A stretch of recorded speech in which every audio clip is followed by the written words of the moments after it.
Hello, everyone. With the Super Bowl finally upon us, there's kind of been a question that's been kind of non-answerable until this point. Even now, it's still not really answerable. The infamous MVP race. Usually, at about the end of the season, it's kind of set in stone who it is. But this year, it's really gone back and forth between two people. You have 50% of the people saying it's Drake Maye. You have the other 50% saying it's Matthew Stafford. So I thought in this video, we'd look at the data and we determine with my own scale who the MVP is or it should be this year. So as it stands right now, I'm recording this on February 26, 2016. Matthew Stafford is the very clear favorite to win MVP. He's at a minus 900, where Drake Maye is in second place at plus 650. Now you're probably like, okay, what's the point of that? But at the end of the regular season, I vividly remember Drake Maye was a favorite. I'm pretty sure it was a divisional round where the Rams beat the Bears is when it changed to Matthew Stafford. And I didn't think playoff games could change that, but I guess it did in this instance. Now, if you ask me, I also agree that Matthew Stafford should be the MVP. But before we get into all that, let's see what the data tells us. So yeah, I'm going to be looking at stats. I know, like,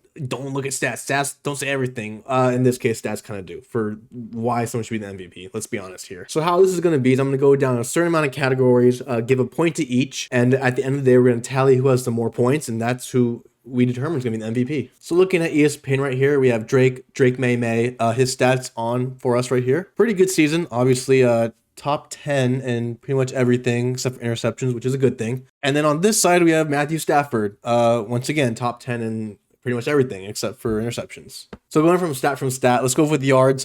Drake Maye had 4,394. Stafford had 4,707. We'll give the point to Stafford on that one. Touchdowns, obviously Matthew Stafford 46. Drake Maye 31, pretty not close. Matthew Stafford again. Interceptions, they both had 8. So rather than giving them both a point, there's no points there. And QBR, we finally see Drake Maye get one, where Matthew Stafford is at a 71 and Drake Maye is at a 77.1. So just from the box stats, overall stats, Matthew Stafford wins 2-1 in terms of this category. But there's a lot more that goes into this, and a lot of things we're going to have to consider. So right here, we're going to look at Drake Maye's season as a whole. And I'm not going to count the playoffs, so we're just going to count the regular season for this. So going through this list, a big kind of caveat, Achilles heel with the Patriots have been the strength of schedule. That's been a huge knock on them. As we can see, they played 3 playoff teams. They played the Panthers, the Steelers, and the Bills twice. But I kind of went through the list and counted some other teams that were really good and not in the playoffs and kind of just count them as good teams. So teams like the Buccaneers, even the Falcons, the Ravens, teams like that didn't make it, but can be in that realm of being in the playoffs. So they played about 6 quality playoff teams this year. And in these games where we played these good teams, Drake Maye tallied 1,888 yards, 10 touchdowns, and 5 interceptions. Kind of overlooking, as you can see, he had a lot of 2 touchdown, 1 interception games. Now, when we look at Stafford, obviously it's a lot different. Now, Matthew Stafford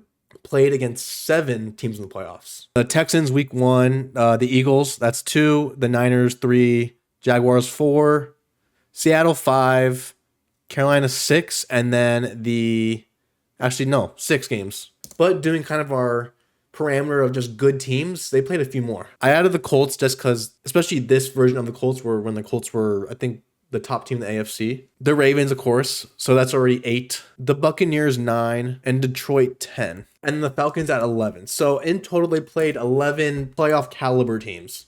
So counting these stats for these playoff caliber teams, Matthew Stafford had 33 touchdowns, 10 interceptions, and 3,588 yards. That's pretty fucking crazy. The Rams had a substantially harder schedule than the Patriots. So using how the quarterbacks did against good teams, obviously I think Stafford gets the point. He did better, and they played more harder teams. Again, there's so many things that I could use to gauge these two, but I'm just gonna keep it as simple as I can. So we did the hard teams. Now let's do how these guys did against top 10 defenses. So I just used this Fox Sports top 10 defenses as my kind of gauge to see where the defenses played. And looking at Drake Maye, he played against 3 different teams in the top 10. The Bills twice, the Saints actually, and the Browns. Looking at Matthew Stafford and the Rams, they actually played the same amount as top 10 defenses. They played Seattle twice, the Saints, and the Texans. So they as well only played 3 teams in the top 10.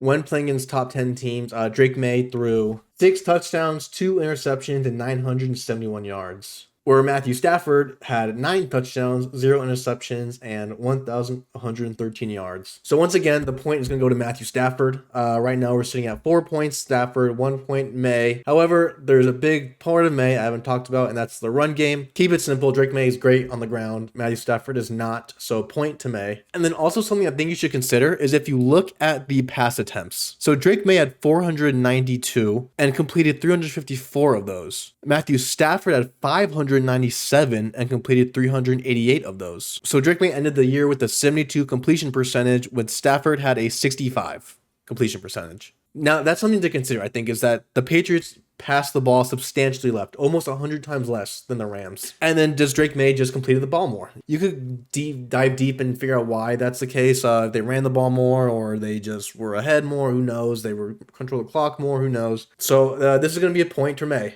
So now it's a competition. It's 4-3. So we got to talk about aura, because I feel like every MVP has aura. The obvious answer is Drake Maye. Like, Drake Maye is probably one of the most popular, if not the most popular player this year. His wife is quite literally the most powerful woman in the world because of aura. So with this, Drake Maye has just tied it. Each player has 4 points now. Our final category is going to be just who had more big games. Who just went absolutely off the fucking stat sheet. And as we look at Maye, he didn't really have that many crazy games. He had 2 games with 3 touchdowns against the Saints and against the Browns, who were both top 10 defenses, by the way. And then he had 5 against the Jets, who, let's be honest, they're the fucking Jets. And Matthew Stafford had a fuck ton. 3 against the Colts, 3 against the Niners, 5 against the Jaguars, 4 against the Saints, 4 against the Niners, 3 against the Buccaneers, 3 against the Cardinals, 3 against the Seahawks, and then 4 against the Cardinals again, which again, it's the Cardinals. Even for like passing yards, Drake Maye only hit over 300 yards once. It was against the Ravens right here, and it was 380, so close to 400. But I mean, 294 against the Buccaneers, 282 against the Giants, 282 against the Browns, 287 against the Raiders. Where Stafford 375 against the Colts, 389 against the Niners, 368 against Detroit, 457 against Seattle. And then he had a bunch of games where it was close to 300. So Drake Maye had 1, Stafford had 4. Point to Stafford. Again, there's so many more metrics you can go against. I'm just going to use these as my metrics. I feel like it's simple enough and it doesn't need to be that complicated. Obviously, the MVP is Matthew Stafford.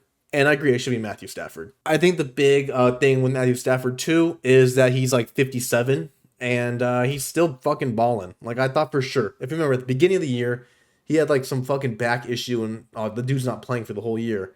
And then he comes out and slings the shit. But, I mean, Drake Maye put up a good fight. He lost by, in the final standings, Matthew got 5 points, Drake Maye got 4. So he barely lost. And then again, if you're upset that I didn't pick Drake Maye or that it's going to be Matthew Stafford, look at this right here, this number, and then look at Matthew Stafford's number. I mean, Drake Maye's going to be totally fine. In fact, I'm sure he's going to be the favorite next year to win MVP. So as it stands right now, Matthew Stafford is the MVP. Like I said, I think he deserved it for the whole year. I think what really kind of hurt him was, as we see right here, this game against the Falcons, where he threw 3 interceptions and they lost. And this was an ugly game. For sure. Definitely the worst game of the year for Stafford. I mean, they had to come back, but they got fucked. But I just feel like the timing of this game being so low in the season, so late in the season, were Drake Maye's bad game. I say it's this one against the Bengals because this interception was a pick 6. And it looked like the Bengals were going to win this one. This was a lot earlier. So that'll do it. Congratulations, Matthew Stafford. You are the MVP of the 2025 NFL season. Again, Drake Maye is going to be totally fine. I'm sure he's going to win it. And yeah, thank you for going this experiment with me. And let me know, who do you think should have won? Should it be Matthew Stafford or do you think Drake Maye? Let me know why you think it's going to be Drake Maye. So thank you for watching and have a good rest of your day, guys.